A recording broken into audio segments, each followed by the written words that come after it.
La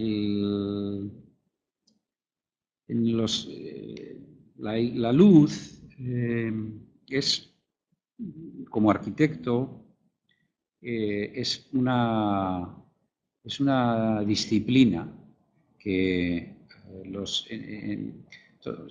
todos los arquitectos y los diseñadores, de alguna manera, conciben la... Luego está mal.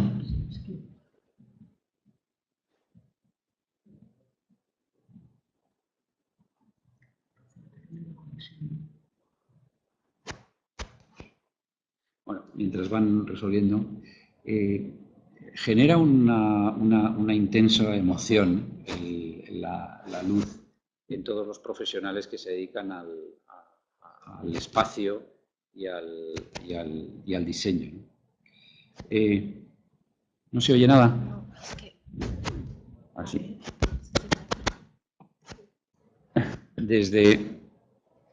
Yo creo que desde que la infancia en la que te aproximas al mundo de la escenografía y el encontrarte el espacio en negro y lo que pasa con la luz y lo que es capaz de hacer la luz, yo creo que a todas las personas desde niños atraen mucho, ¿no?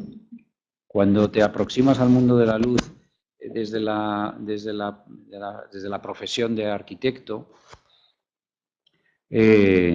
sucede eso, pero ya de una manera en la que empiezas a ver cómo tu arquitectura, o la arquitectura cuando empiezas a diseñarla, o el diseño del espacio, cómo la luz puede modelar ese espacio. Entonces, desde hace años, a mí me interesaba mucho las características que tiene la luz en el sentido de comprender esa luz como materia, que va más allá de utilizarla como un elemento, como un material con el que pintar el espacio. Ahora me oigo a mí mismo.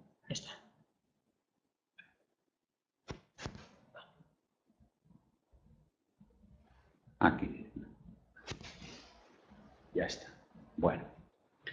Entonces, la presentación que quiero haceros es un poco hablando de estas dos palabras, de materia plástica, porque encierran en sí mismas estas dos palabras varios significados que me parecen muy aplicables a lo que es la luz como algo que iremos viendo en la presentación, algo que tiene cuerpo en sí mismo y que por otro lado como sustancia manipulable y que además tiene un trasfondo estético, entra dentro de la disciplina de la plástica.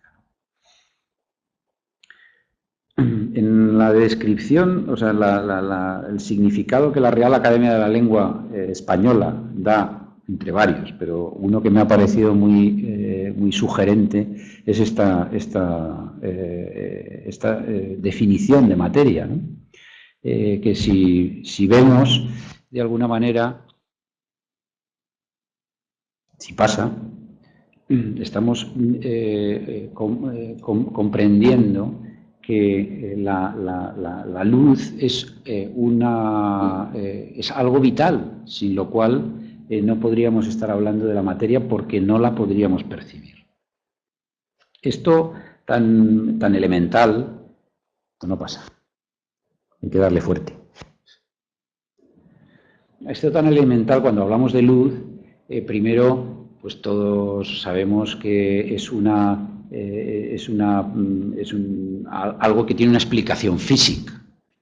Una explicación física, o bien porque la interpretamos, como sabéis, muchos de los que estáis aquí probablemente, en cuanto a su explicación como una onda electromagnética que tiene unas determinadas longitudes de onda, etcétera, etcétera, y que eso explica el por qué vemos el color, y también tiene una explicación desde una teoría corpuscular y por eso produce determinados fenómenos que no se pueden explicar solamente desde una disciplina o desde una explicación ondulatoria.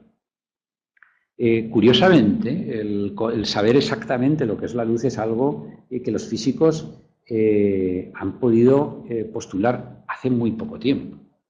La experiencia vital de la luz es algo desde los orígenes del hombre, pero sin embargo la explicación física es algo muy reciente. Sí, pero la luz no es solamente una explicación física. Eso que existe como consecuencia de una explicación física podemos percibirlo gracias a que los animales que vivimos en la Tierra tenemos un organismo que es capaz de percibir esas ondas y traducirlas en percepción. La diferencia entre nosotros y los animales es que hay un aspecto adicional que es, que yo lo diría como la parte metafísica de la luz, en el que eso que percibimos somos capaces de traducirlo en sentimientos y en emociones.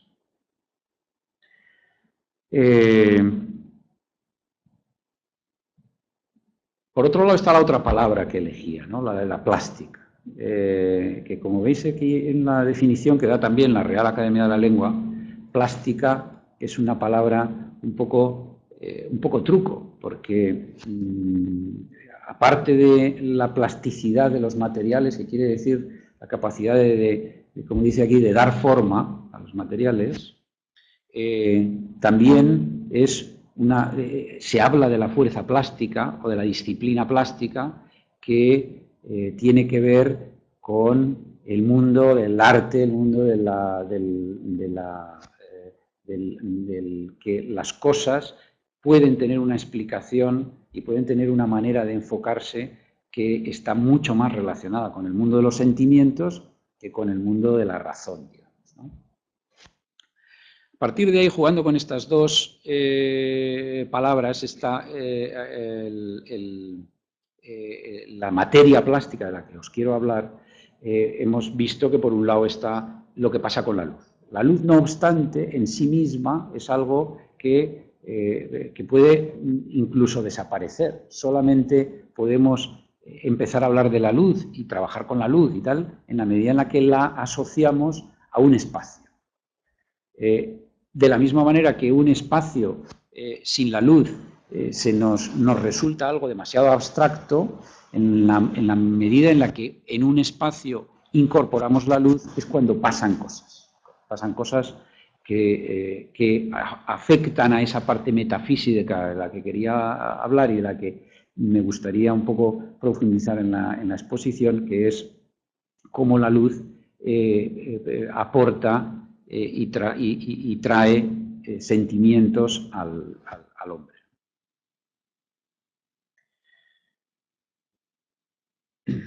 Como materia plástica, si primero hablamos de la plástica, de lo que estaba hablando, inevitablemente tenemos que aproximarnos al mundo del arte.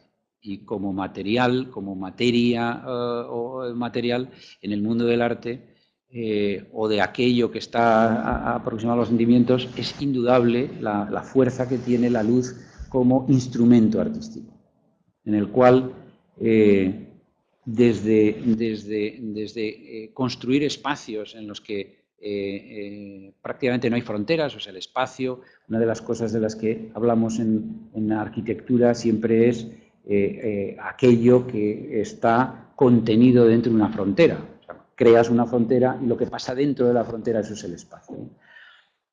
A partir de ahí, la manera de construir espacios que a través de la luz y la relación que se establece en la luz con ese entorno del espacio, ahí hay un mundo muy interesante a explorar y que tiene que ver con esa parte plástica como disciplina artística.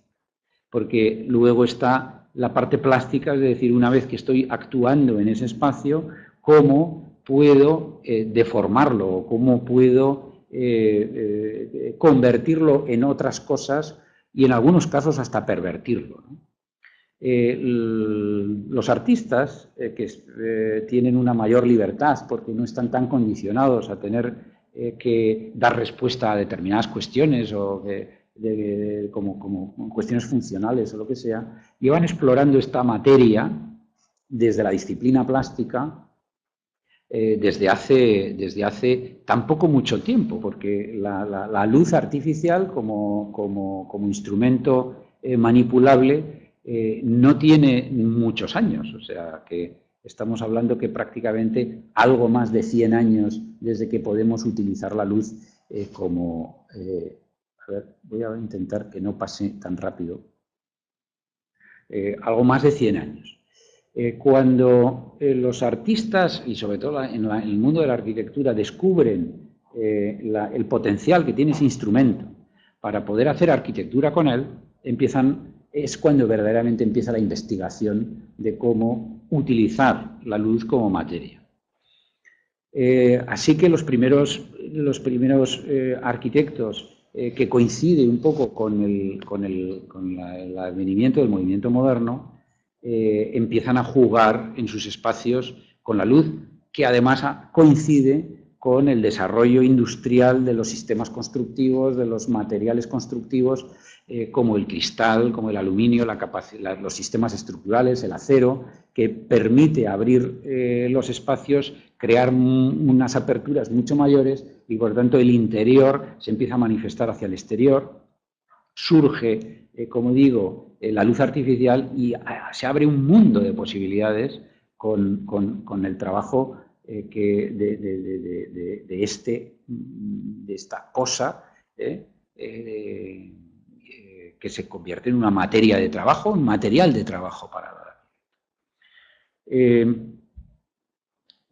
coincide prácticamente en esa época, un poquito anteriormente, que sucede algo en el mundo de la plástica verdaderamente notable y que es una transformación radical en el desarrollo de las artes y del hombre, que es el advenimiento de la abstracción. Un proceso que en el mundo de las artes plásticas entra antes, pero que en el mundo de la arquitectura llega más tarde, por ser mucho más complicado poder llevar... Se fue otra vez.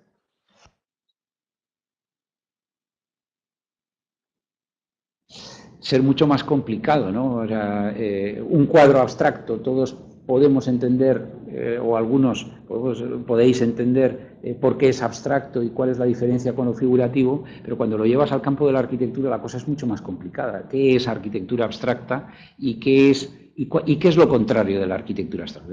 Habla de arquitectura moderna y arquitectura premoderna, ¿no?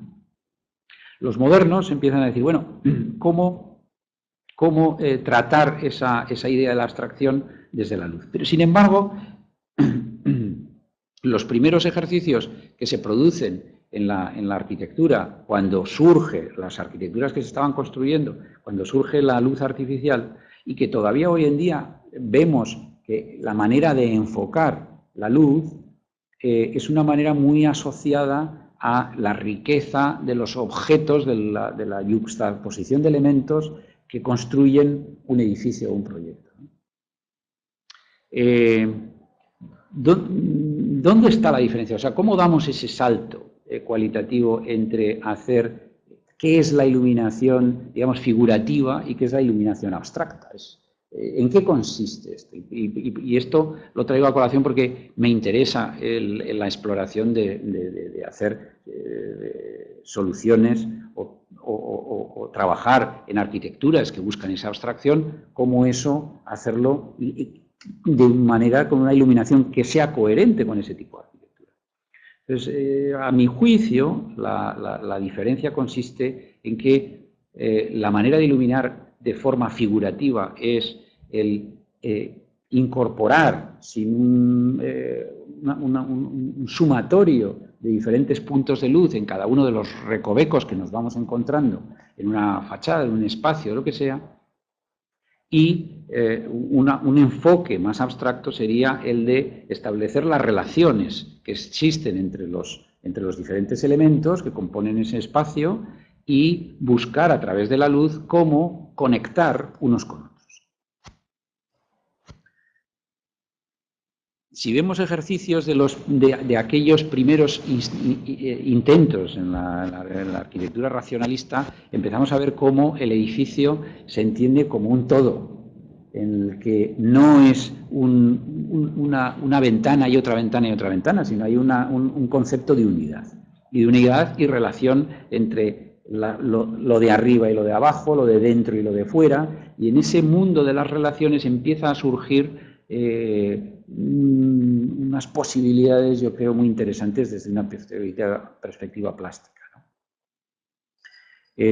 Los primeros que empiezan a trabajar con los arquitectos modernos en hacerles ver la importancia de la luz, nos han dado muchas claves a la hora de trabajar en los proyectos de arquitectura en los que actuamos, ¿no? Nosotros estamos más habituados a trabajar en proyectos, o sea, en el estudio nuestro, más habituados a trabajar en proyectos grandes, de escala grande, en los cuales a veces una manera, una herramienta de poder decir, bueno, ¿y yo qué hago aquí? Es decir, bueno, ¿cuáles son las grandes cosas que pasan en este edificio y en qué medida puedo establecer relaciones de manera más formal o de una manera más,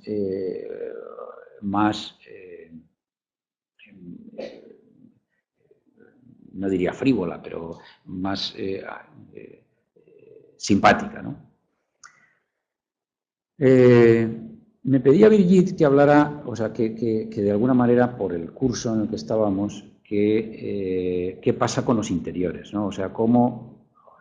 Se me va. Entonces, hay algo que está asociado a la luz, es la sombra. La sombra y la luz forman parte de lo mismo, ¿no?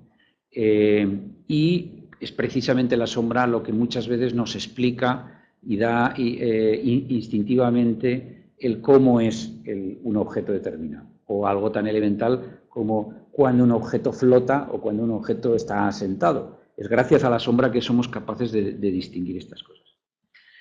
El propio ejercicio de la sombra también da motivos para poder trabajar con la luz como consecuencia de su respuesta. Y son motivos que incorporan, por las geometrías que producen y tal, pretextos para poder trabajar con la luz como, no con la luz en sí misma, sino con el efecto de la sombra en el espacio, ¿no? Arquitectos como Le Corbusier lo entendieron por intuición, no porque hubieran estudiado la disciplina, que todavía era una disciplina muy incipiente, pero se intuía el que la luz, la sombra, los reflejos incorporaban una cualidad a la arquitectura, no porque la arquitectura lo tuviera, sino porque al poner en comunicación la arquitectura y empezar a jugar con la luz como material arquitectónico, empiezan a suceder muchas cosas que enriquecen mucho y a veces incluso son más poderosos que la propia arquitectura.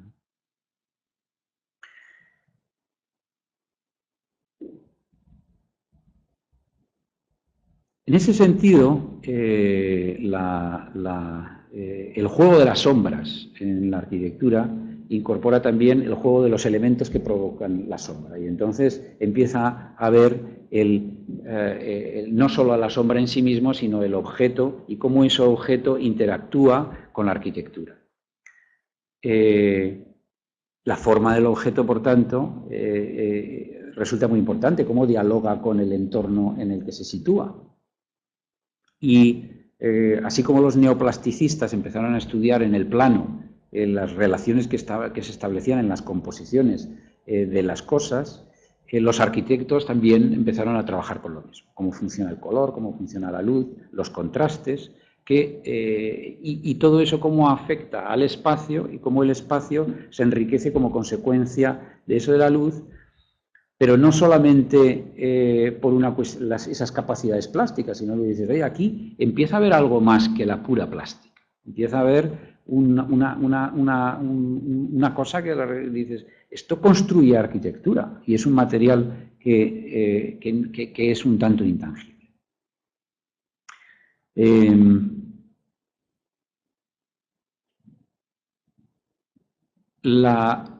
Y entonces pasamos a la segunda parte, que es decir, bueno, ¿y la arquitectura? ¿Cuál es el otro instrumento con el que se trabaja en la arquitectura o en el espacio? O tal? Es la escala. Y la escala no es otra cosa que la relación que tiene el espacio con la dimensión humana. O sea, que es cuánto más grande o más pequeño es algo en relación con el hombre.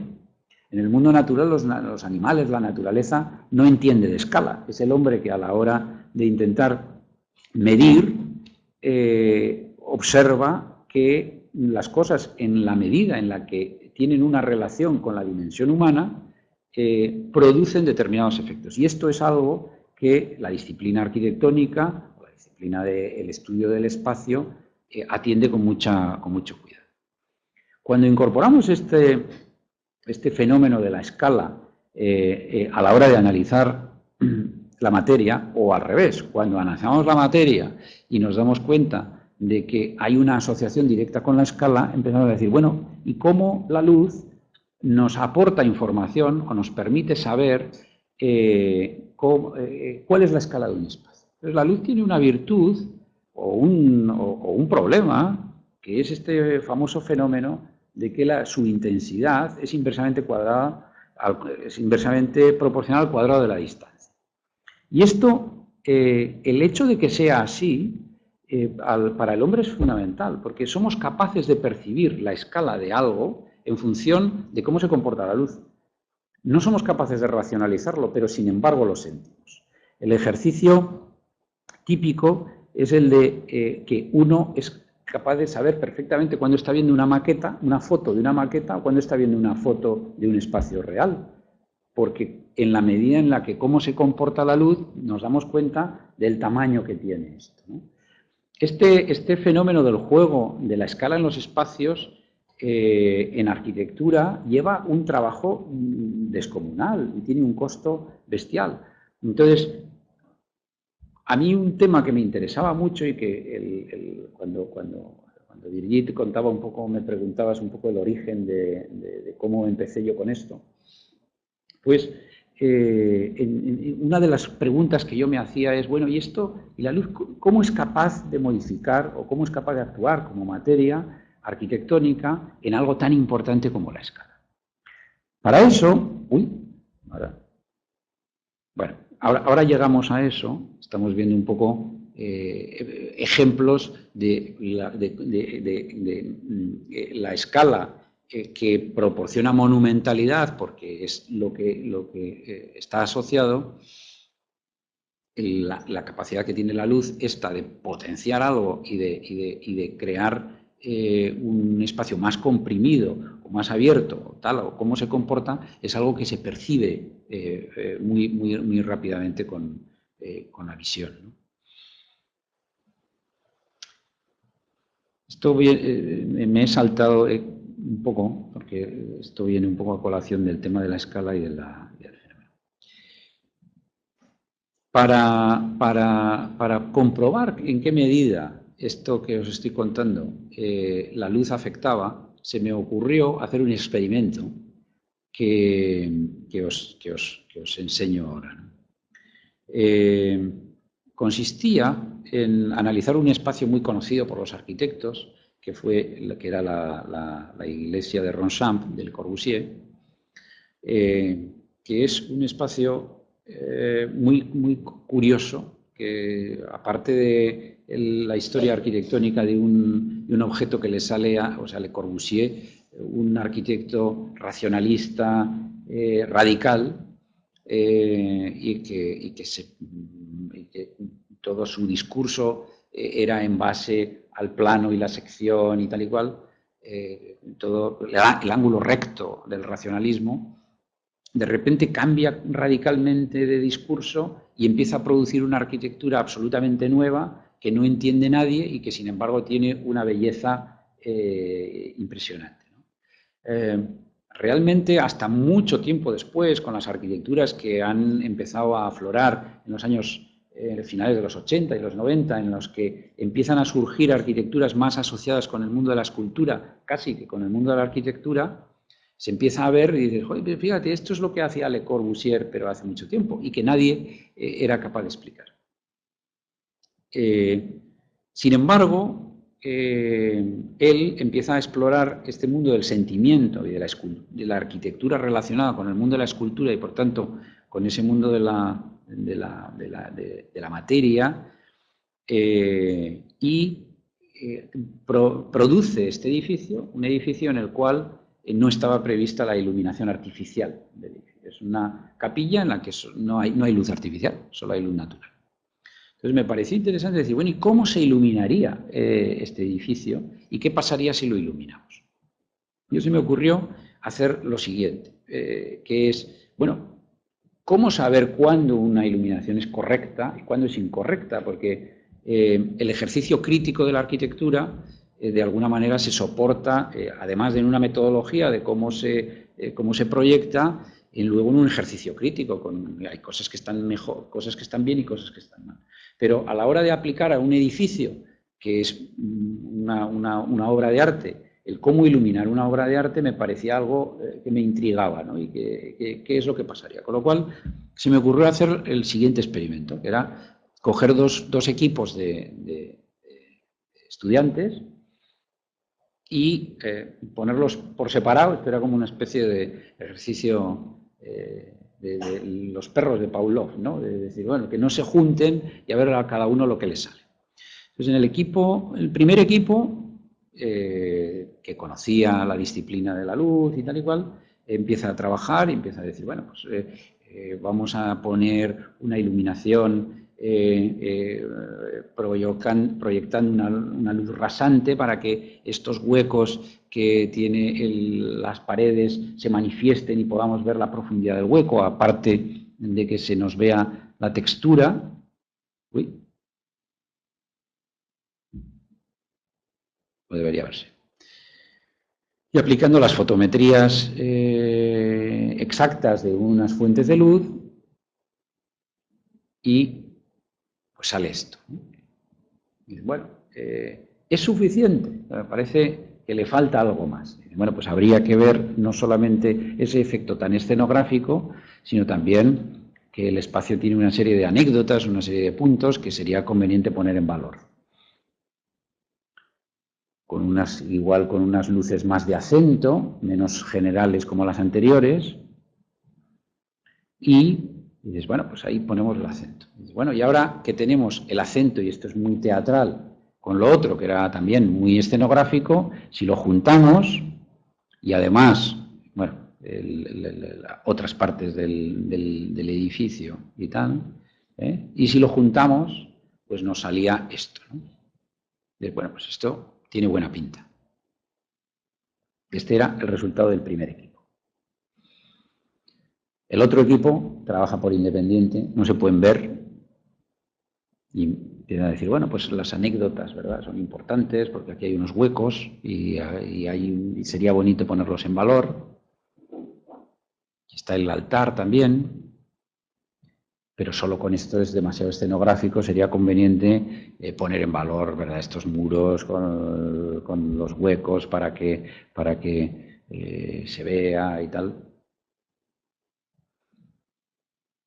Evidentemente, atender la parte de atrás del edificio, algunas anécdotas muy importantes que serían convenientes poner en valor, y encenderlo todo junto. Y este era el resultado del equipo segundo.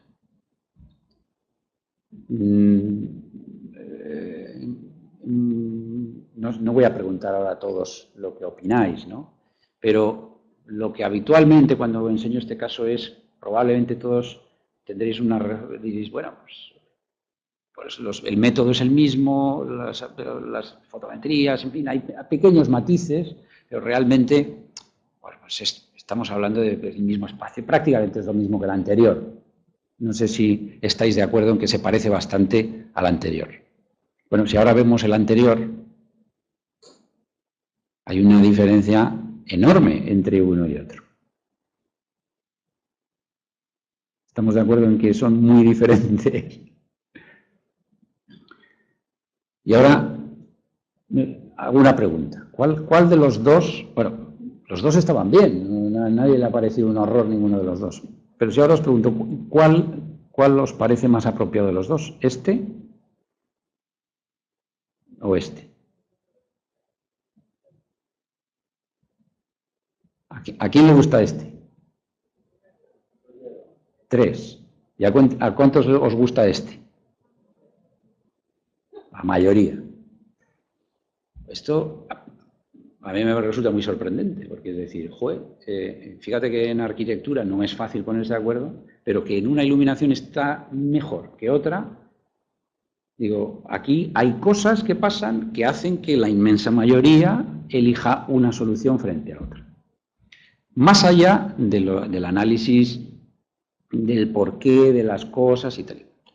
Con lo cual dije, oye, esto de poner luz a un espacio arquitectónico es algo muy serio, porque hay una manera mejor que otra de hacer las cosas y que afecta, por tanto, a un espacio que es el mismo, porque el espacio es igual, lo ilumine de una manera que de otra. Pero además me di cuenta, o observé otra cosa, y es que si veis este espacio y si veis este espacio, hay claramente una diferencia de la escala.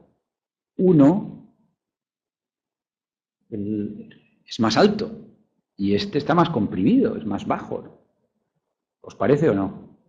¿No da la sensación de que este mide menos que este? Muchísimos son los casos de que un espacio arquitectónico está construido con una escala determinada y que sin embargo está iluminado de una forma que lo que hace es ir en contra de los objetivos del proyecto que el proyecto perseguía. A partir de aquí un poco las reflexiones, ese trabajo con la escala, con la materia que estábamos hablando,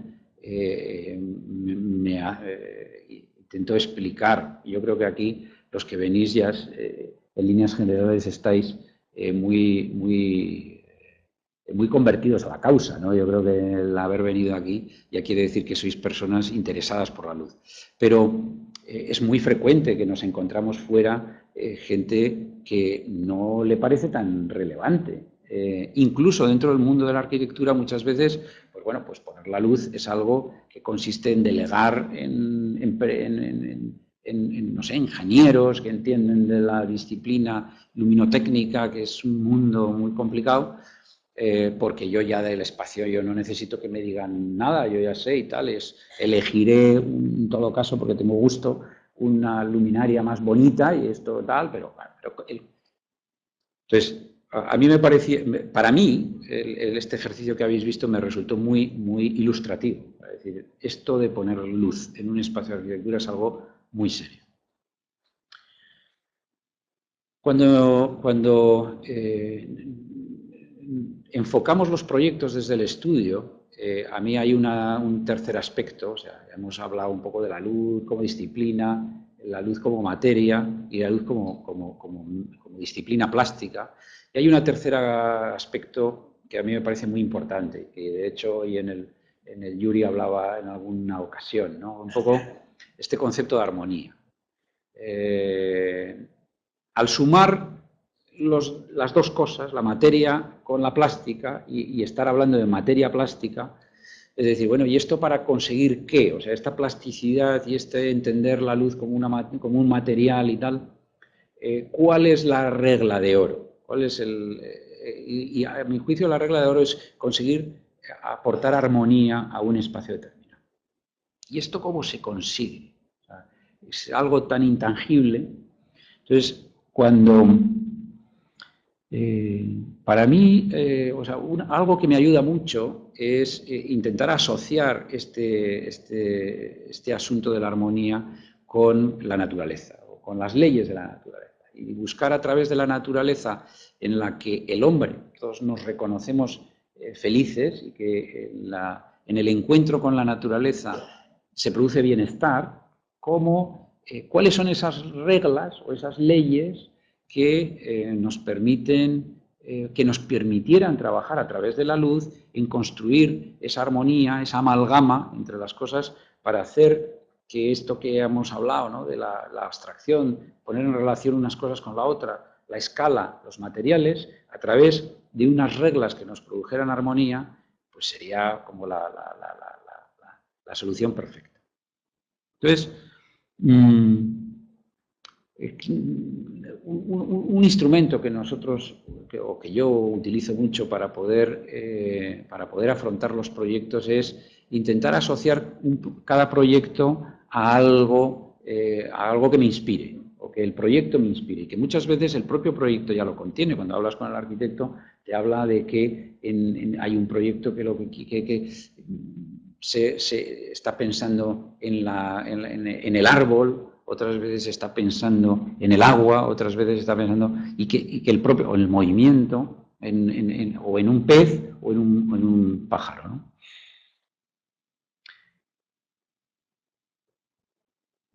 Esa armonía de la que hablo, de la naturaleza, joder, esto va como... nos lleva muchas veces a poder encontrar la solución a la hora de enfocar un proyecto, ¿no?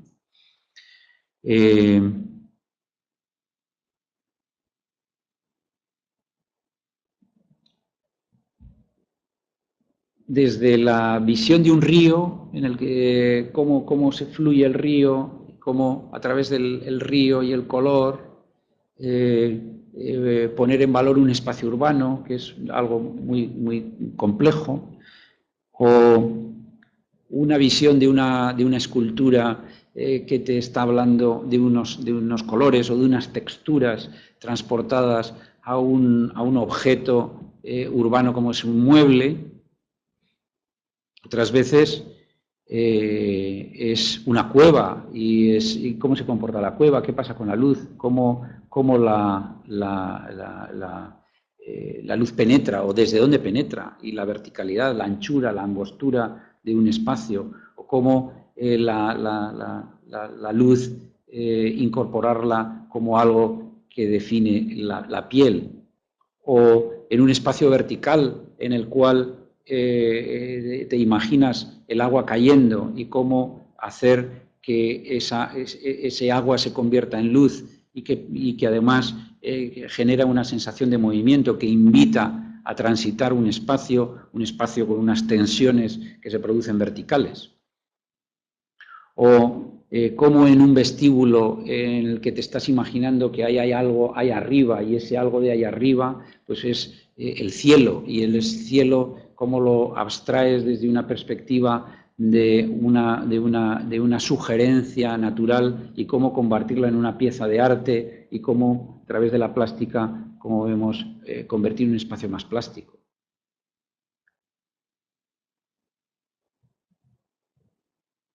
O cómo la tectónica o las propiedades de la materia, de los materiales, o la tensión que se produce de compresión en un espacio, pues esto va loco, ¿eh? Mi presentación no hacía estas cosas, os prometo. No se movía como se mueve esta. O un espacio de un techo que es industrial y que sin embargo joder, qué rollo. No va. Y cómo asociarlo a una sensación de tubo y luego los colores de un espacio, y cómo vincular en un espacio público la sensación de frescura que produce la naturaleza verde, y entonces incorporar el color y tal. O referencias naturales de las gotas de agua que caen, y cómo la luz afecta, y cómo se deja ver a través de los materiales, y te viste un espacio tal.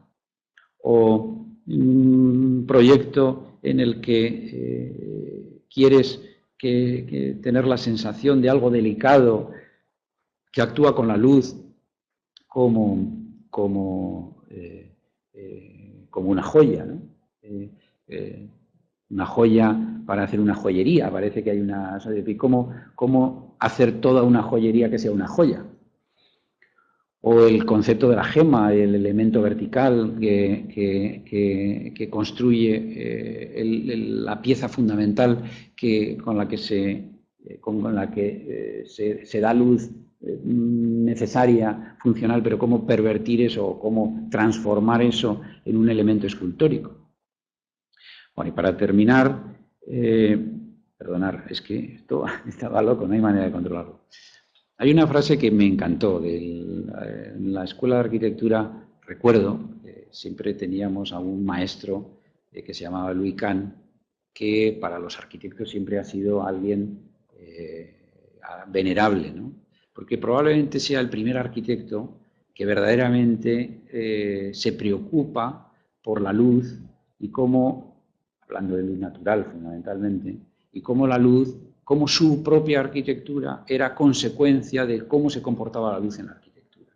Entonces hay una frase de Kahn que traigo a esta conferencia porque me parece muy apropiada, que es esta que veis aquí, ¿no? La luz, traduzco, la luz que es la productora de todo lo que es presente, y que es la generadora de la materia o del material, y cómo el material se hace gracias a que proyecta la sombra y cómo la sombra pertenece a la luz. Hay un conjunto de cosas muy bonitas. Traducido al español no queda, es mucho más bonito en inglés, y por eso lo pongo en inglés en vez de la traducción en español. Pues este es un poquito lo que quería contaros. No sé si me habíais dicho que fuera breve. Espero que os haya interesado.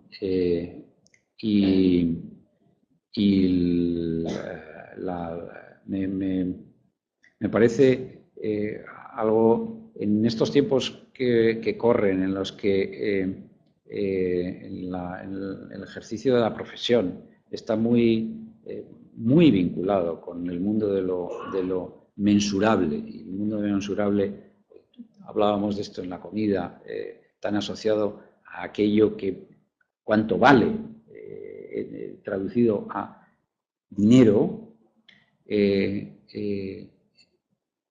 Yo milito en la causa de que la emoción no se puede medir en dinero. Puede ser más o menos exitosa, pero desde luego, ¿cuánto vale un espacio emocionante? Vale lo que alguien esté dispuesto a pagar.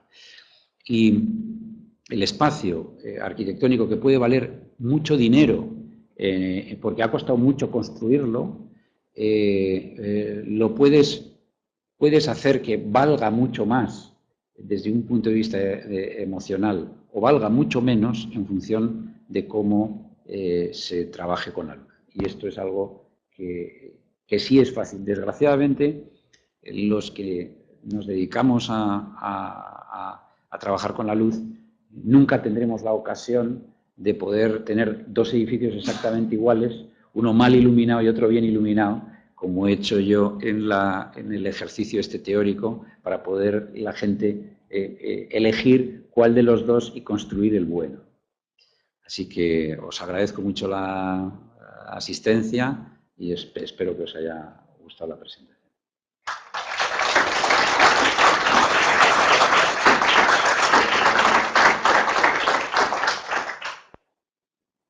¿Una pregunta?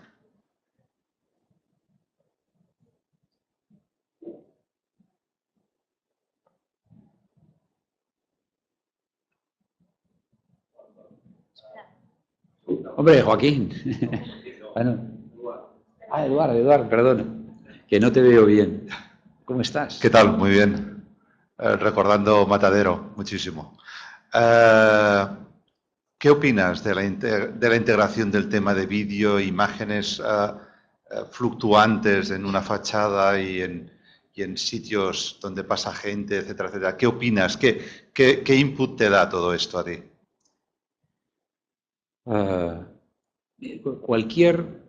O sea, no hay nada, yo no creo que haya nada perverso en ninguna materia que pueda ser utilizable como material plástico.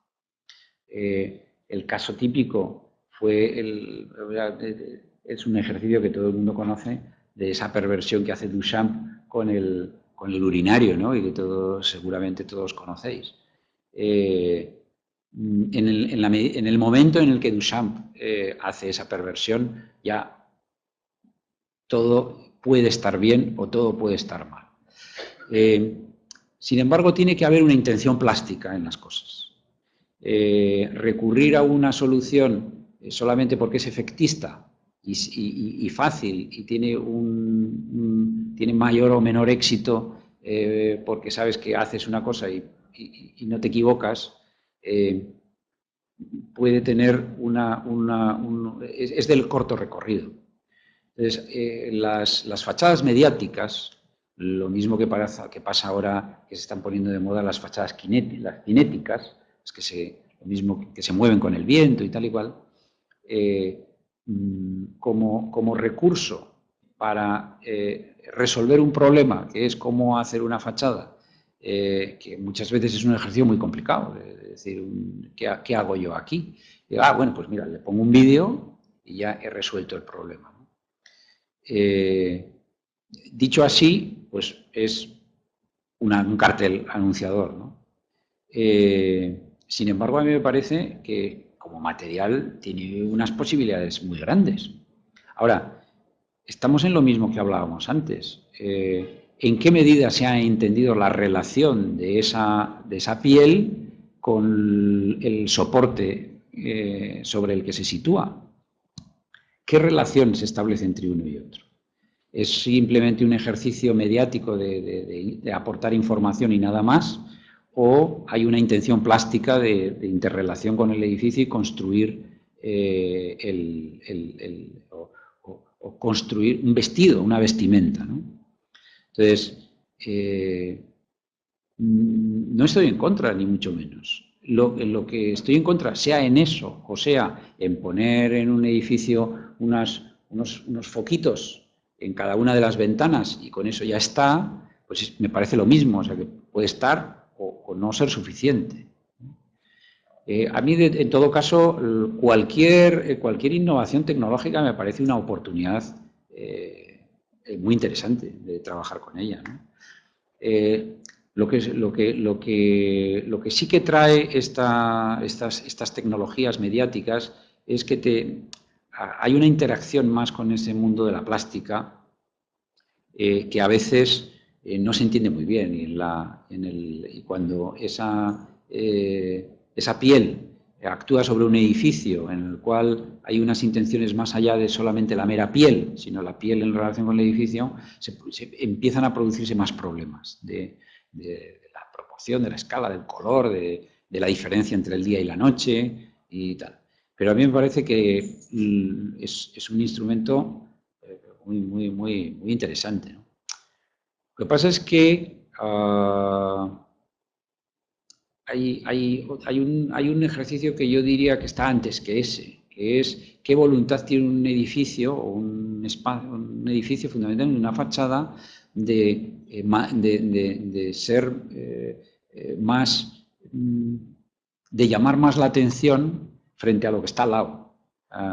Es decir, bueno, ¿y tú por qué eres más que lo que está al lado? ¿Qué intención tiene? Pues es una intención icónica, merece la pena, o sea, verdaderamente representas algo que debe ser un icono, o simplemente tienes una representación o tienes una posición en el elemento arquitectónico de la ciudad que merece estar por encima de los demás. Entonces, muchas veces un ejercicio como el de Duchamp puede ser sorprendente, pero si de repente empezamos a ver urinarios por toda la calle y tal igual, pues ya deja de tener ningún interés, ¿no? Y esto es un poquito lo que puede ser una reflexión, que es decir, bueno, si ahora llenáramos todos los edificios de fachadas mediáticas, pues diría, pues ya esto ya no tengo tan claro yo que me gustaría, ¿no? Yo creo que en todo caso el secreto está en cómo se comporta verdaderamente como una piel, o sea, el tejido en sí, el lino, no es ni bueno ni malo, sino que depende del diseñador que lo maneja.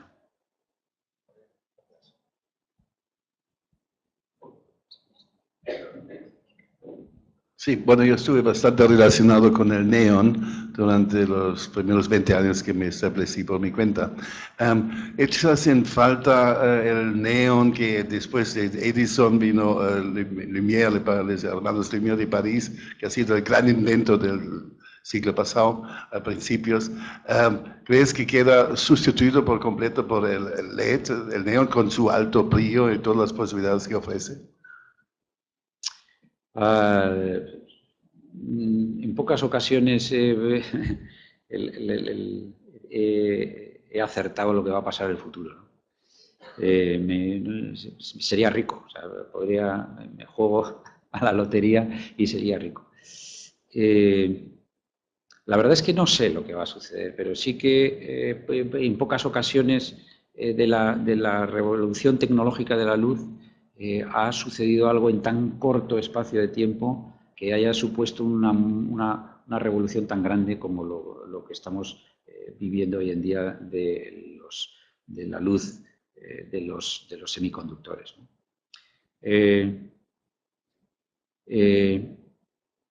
Yo no veo muy claro qué sentido pueda tener la tecnología fluorescente dentro de 10 o 15 años. No lo veo muy claro. Aparte de que tiene unas consideraciones complicadas de la gestión medioambiental y que tiene un sistema de producción también delicado, se defendía porque el rendimiento y la capacidad de dar luz era bastante tal. Pero además es difícilmente manipulable, o sea, es muy rígido, por sus formas y por sus tamaños obliga mucho. Cosa que esta nueva tecnología tiene muchas más posibilidades de manejar. Que si lo que en realidad buscamos es este elemento abstracto tan utilizado en arquitectura, que es la línea, o sea, la arquitectura se compone de puntos, rayas y líneas, ¿no? Es un poquito, lo cual en la conexión entre líneas y tal genera superficies. Y esto es un poco, claro, la línea como elemento que produce luz es algo muy atractivo en la arquitectura. El fluorescente era la magia que aportaba frente a las tecnologías anteriores a la fluorescencia. Y por eso era muy querido en la arquitectura, aparte de la eficiencia que tenía. Pero a mi juicio, me parece a mí que no le veo yo a medio plazo, no le veo yo una larga vida. Otra cosa es que lo mismo que la incandescencia o lo que sea, a nivel puntual, porque tiene una cierta magia como material, los artistas plásticos a lo mejor lo siguen utilizando. Pero en la industria yo creo que no tiene demasiado largo recorrido. Durará bastante porque todavía es eficiente, tiene un costo todavía que la otra tecnología está llegando, pero a mí me parece que no le veo yo larga vida.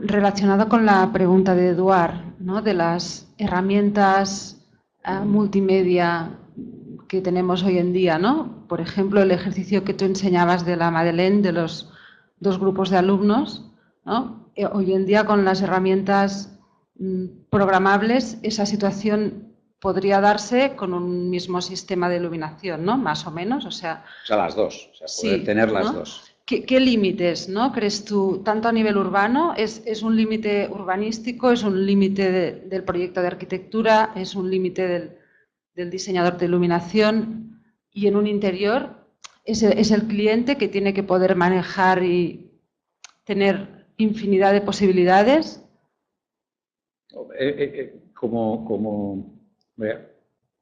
A mí personalmente me parece que no. O sea, que las posibilidades, en la medida en la que uno diseña, las limita. Porque cuando haces un ejercicio, tú mismo te impones unas determinadas limitaciones y dentro de esas limitaciones es donde se produce el diseño. Hacer un diseño en el que tú te incorporas unas limitaciones para luego dejar plena libertad para que te lo modifiquen sin control, no es algo que me parezca razonable. Otra cosa diferente es utilizar el dinamismo o la dinámica como instrumento creativo, de tal forma que, pero de una manera manipulada o premanipulada a la hora de hacer el planteamiento del diseño, ¿no? Y me parece muy interesante, o sea, esas tecnologías lo que nos permiten es incorporar de una manera clara el dinamismo en un espacio. Y el dinamismo no es necesariamente que, como vemos, que tienes unas pantallas mediáticas que se mueven porque hay una imagen que se mueve, sino porque la propia luz que podemos manipular reconstruye el espacio como hemos podido ver en ese ejercicio, ¿no? No obstante, la arquitectura o el espacio, o sea, el hombre se siente bien dentro de un orden, en un entorno estable. Las cosas que se mueven, en principio, te hablan de desequilibrio y genera una cierta inquietud. Entonces, yo a veces el buscar algo que se mueva por lo emocionante que eso puede ser contradictorio con lo que verdaderamente sea apropiado. Entonces hay que elegir, yo creo que bien, el cuándo es apropiado una cosa y cuándo es apropiado otra, ¿no? O sea, yo no veo, por ejemplo, yo no veo que en un símbolo de estabilidad, como pueda ser un templo, utilizar la dinámica. No lo veo claro. Aunque sí veo claro que ese templo tiene momentos diferentes y que cuando termina un acto y pueda empezar a otro, se produce una transición. Pero no durante el mismo acto en el que tenemos una dinámica. Diferente es cuando lo que tienes es un espacio que lo que estás es intentando pues, crear un continuum escenográfico, porque de lo que se trata es de que la gente esté inquieta en el sentido de no saber exactamente en cada momento lo que está pasando, cómo es el espacio y cómo lo estás transformando en base a la luz. Por tanto, yo creo que hay ocasiones en las que me parece muy interesante y la tecnología lo permite, lo cual es un instrumento para plasmación artística, pero lo mismo que decía antes, es un instrumento que hay que manejar con cuidado, ¿eh? Es lo mismo que el color. O sea, ahora vemos un poco, la tecnología nos permite ahora ya jugar con el color y hacer cosas y tal. Y cada vez vemos más la incorporación del color en la ciudad y tal, ¿no? Y cuándo sí, cuándo no, no es fácil saber cuándo sí, cuándo no. De momento yo creo que estamos con estas nuevas tecnologías, nos está pasando un poco con lo que pasó entre en el advenimiento del movimiento moderno, ¿no? O sea, de repente aparecen unas nuevas tecnologías, unas nuevas capacidades de manifestar y estamos jugando con ellas, ¿no? Viendo hasta dónde ir, pero su impacto plástico todavía estamos empezando a trabajar en ellos. Los artistas plásticos como los que hemos estado viendo, que trabajaron muy desenfadadamente en los interiores, exploraron en sus resultados, pero eso traducirlo a una disciplina tan férrea y tan formal y tan seria como es la arquitectura en el espacio urbano, yo creo que tenemos que ir probando, ¿no? Y vamos aprendiendo de cada caso, ¿no? Pero vamos, me parece muy interesante. Me parece muy interesante. cada vez se fusionan más, ¿no? Las artes plásticas. Caminamos hacia una cada vez mayor integración, ¿no? Me parece una exploración interesante. Antón, saludos. En base a la última imagen que presentaste, me llamó mucho la atención y quería saber qué opinas tú o qué hilo conductor se puede generar al inicio de un trabajo cuando trabajas en fachadas, en diferentes espacios urbanos o espacios urbanos muy heterogéneos, para que estos tengan concordancia con el espacio tanto urbano como con el resto de fachadas. Es una pregunta, muy buena pregunta, pero difícil de responder. Vamos a ver, la mayor dificultad que te encuentras en el espacio urbano es que es muy difícil delimitar las fronteras. Cuando trabajas, o sea, como decía antes, la arquitectura es un espacio delimitado y, por tanto, es el vacío que se encierra en unas fronteras determinadas y eso es el espacio. Sin embargo, en el espacio urbano la frontera se disuelve. No es nada fácil encontrar algo perfectamente cerrado. Bueno, una plaza, como tiene marco, pues puedes asociarla a un espacio arquitectónico cerrado, ¿no? y tratarla como algo cerrado. Pero cuando el espacio urbano se disuelve y se va abriendo y se va ramificando, dices, bueno, ¿y esto y ahora yo qué hago? ¿Cómo soy capaz de construir una frontera en ese espacio? Entonces, hay diferentes instrumentos, o sea, no es lo mismo trabajar en una avenida que trabajar en una plaza, que trabajar en un barrio, que trabajar en una sucesión o un recorrido secuencial de determinados lugares que quieres conectarlos. El espacio urbano son todas esas cosas. Pero fundamentalmente, al final lo puedes simplificar a dos cosas. Y es que el espacio urbano son las paredes, los elementos verticales y los elementos horizontales. Porque de noche el de arriba no existe, o sea, es negro, a diferencia del día que es luz. El juego entre lo que son lo vertical y lo que es lo horizontal es en el marco en el que te puedes manejar. Y ahí es qué es más importante que qué riqueza encuentro en lo vertical. Muchas veces me desaparece lo vertical y solo tengo lo horizontal. Y cómo consigo llamar la atención, porque tendré que construir algo para que esa ausencia la supla con una presencia.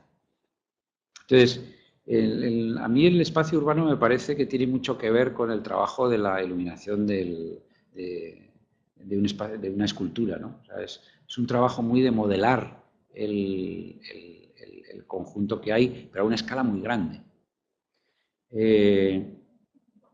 Normalmente lo que nos encontramos en el ejercicio del espacio urbano es que el espacio urbano se ha construido fundamentalmente en la ciudad moderna como el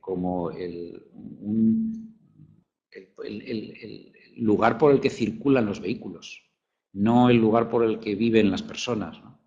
Y la luz está muy vinculada a dar respuesta al peligro que tienen esos vehículos porque circulan personas y a facilitarle al vehículo el camino. Y en ese ejercicio se ha ido perdiendo la dimensión humana del espacio urbano. Entonces, yo creo que empezamos a comprender mejor estas cosas, empezamos a tener más tecnología que nos permite poder actuar en el espacio urbano con una mayor precisión, con una mayor delicadeza, pero yo creo que es algo que hay que reivindicar. O sea, yo creo que es uno de los grandes retos del siglo, ¿no? La recuperación en la noche del espacio urbano para las personas. Y esto está muy asociado, o sea, lo que yo hablaba antes de la armonía y de la naturaleza y de cómo traer la naturaleza las reglas de la naturaleza, me parece que es el camino en el que analizar el espacio urbano.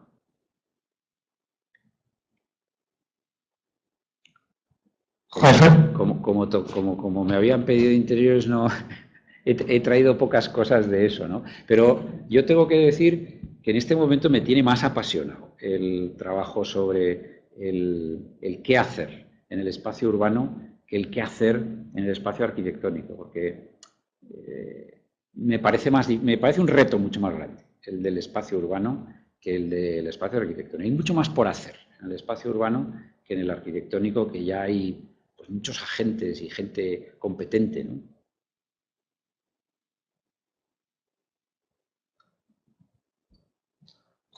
Referente a las fachadas, aquí en España se ha hecho una fachada en Cartagena que todo es en plástico y iluminado a toda la fachada a través de metacrilato y policarbonato.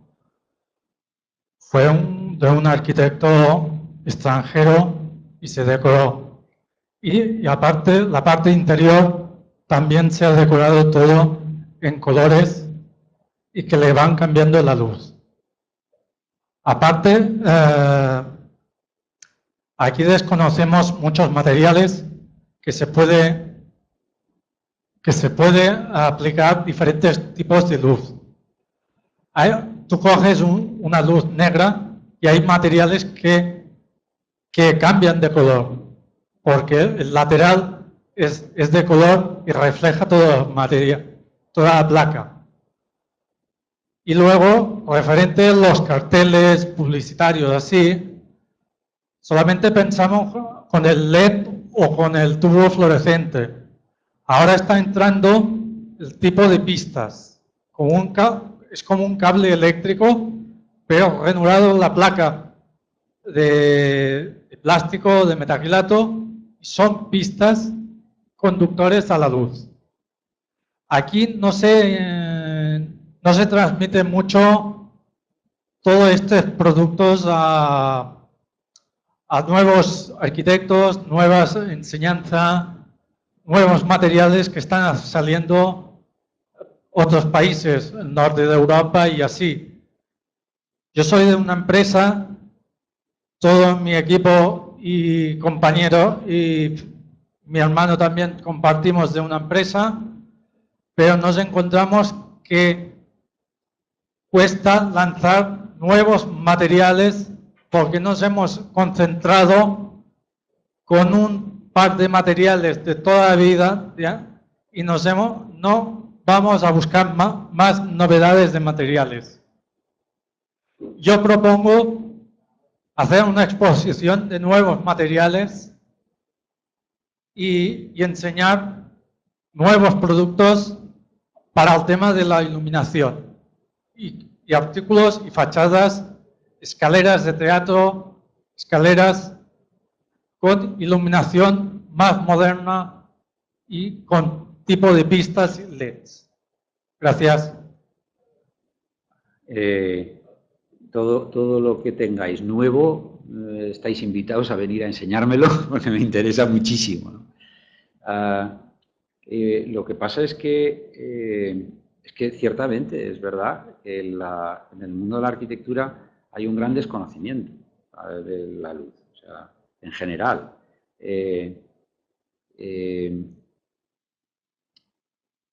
En todo caso, no siempre, o sea, a veces hay proyectos que son consecuencia de la elección de un material y lo que te enamora es un material y a partir de un material construyes un proyecto.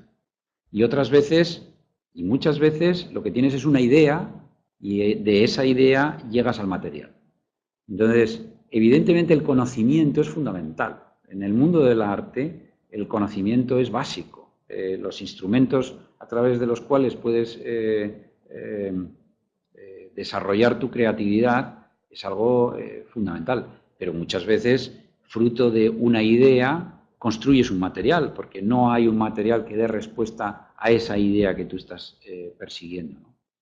En todo caso, en lo que yo, o por lo menos yo, no es mi camino creativo, es encapricharme de un material y decir, oye, esto lo tengo que usar. Y entonces, en cuanto tengo la primera ocasión, ¡pamba! Aquí te lo planto, porque es lo último de lo último, es súper revolucionario. ¿Y por qué? Porque es que eso es de muy corta duración. O sea, el ser el primero en haber utilizado un material no significa que el acto creativo tenga valor. Simplemente eres el primero en haber utilizado un material y solo por eso a mí no me parece que necesariamente sea algo que me interese, ¿no? Pero en todo caso, la innovación, o sea, las novedades en cuanto a innovación, me parece que el ejercicio del artista necesariamente tiene que incorporar en sus voluntades la innovación. O sea, esa búsqueda de la trascendencia que tiene o sea, la diferencia entre una obra de arte y una obra de artesanía es la búsqueda de la trascendencia.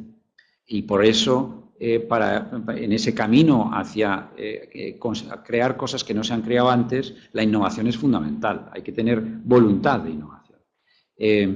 Ahora, no lo es todo. O sea, solamente el poder decir, es que yo soy el primero que he plantado este material estupendo porque he tenido la verdad, no es una condición necesaria, pero no suficiente. Pero es muy importante, o sea, y ayuda mucho, o sea, son instrumentos para la creación. ¿A vosotros?